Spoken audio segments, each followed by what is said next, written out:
Hi, good evening, and welcome to episode 30 of Red True Diaries. I remember this time because I saw from watching yesterday's episode that I was wrong when I thought it was episode 28.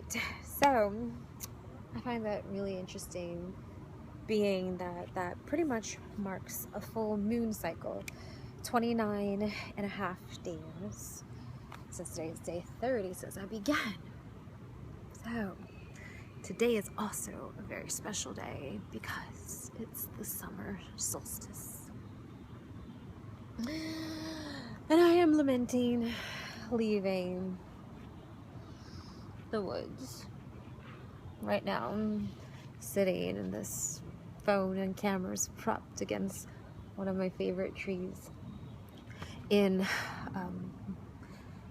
the woods here, or a park here in Philadelphia. I call it the woods because it's like the woods to me. It is a form of woods. It's not as small as a typical city park. In any case, I know you see an ant beside me, and I know there's a spider I've been keeping an eye on and reminding that I'm here, and there's another bug. And I know some people don't like bugs, and do watch out for ticks if you're coming out to the woods. I do check myself, and I'm very careful without wearing things like deep, please. No. In any case, today is about honoring the sun and nature, which, you know, is important to do every day, but in a very special way, because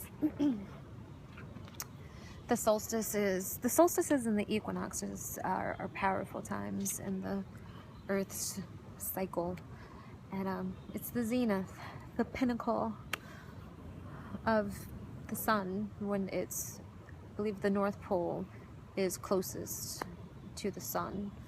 And it's interesting, having lived in the northern latitude of the United States. When I lived in Seattle, it being higher up, the solstice was long. The day was longer.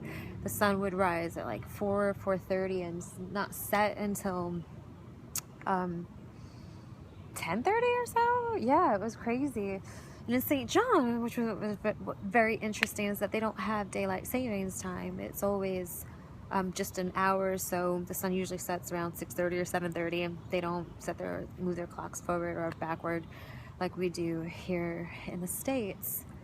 So having lived, and right now being in Philadelphia, I think it's around 8:30, and it's twilight. I'm staying here as long as I can because I didn't get a chance to be out earlier for a little bit, but not as long as I would have liked. I would have loved to have had more of the day to myself, but I did have a really, really great day. So anyway, hopefully you did too. And I'd like to remind us all of the fire that the solstice also is honored by in many traditions. The fire within ourselves, that light within. Many people build bonfires in its honor and have them burning all day, even a candle at least, depending on your faith and your practices. I saw a clip online earlier about, I think, 1,000 people or so gathered at Stonehenge. No, I'm sorry, I feel like thousands, around 25,000, let's say 23,500 people gathered at Stonehenge to do some type of ritual there, which is pretty awesome. I would love to participate in that someday.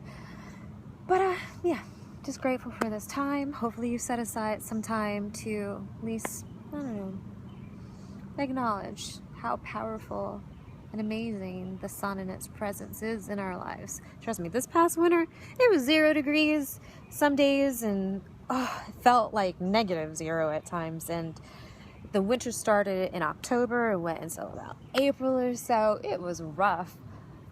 Whew.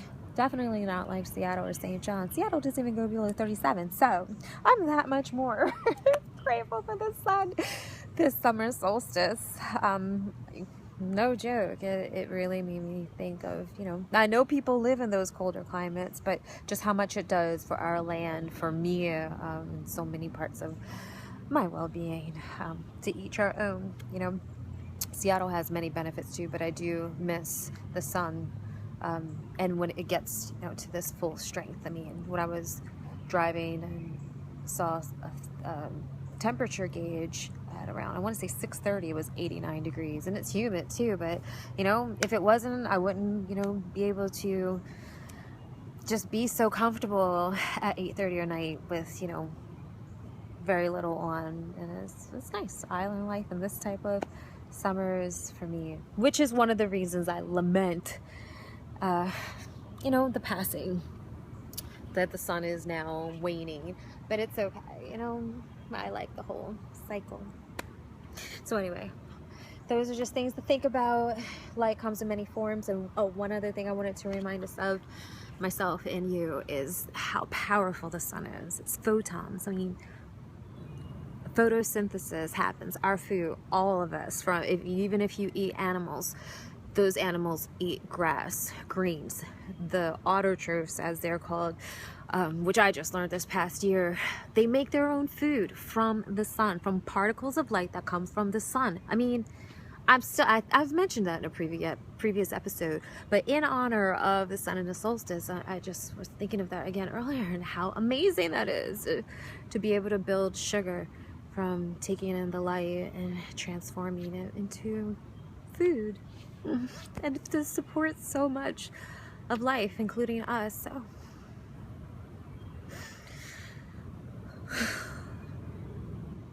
that's my moment of thanks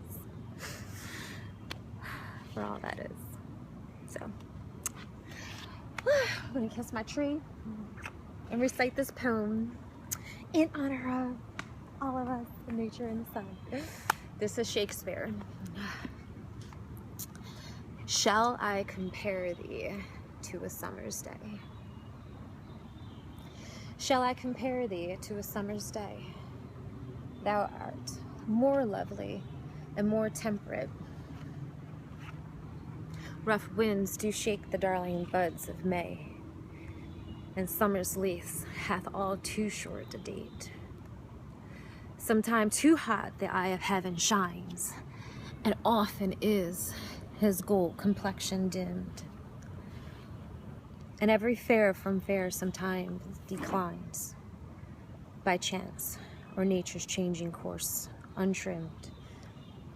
But thy eternal summer shall not fade, nor lose possession of that fair thou owest.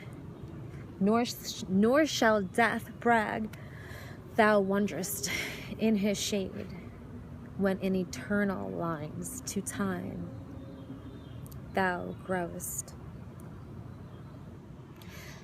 So long as men can breathe and eyes can see, so lives this, and this gives life to thee.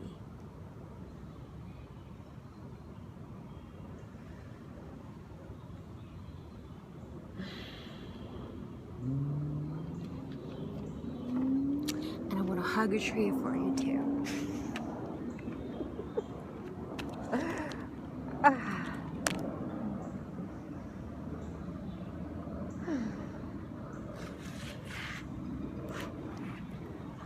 Thank you for watching and listening. Happy summer solstice. I love you.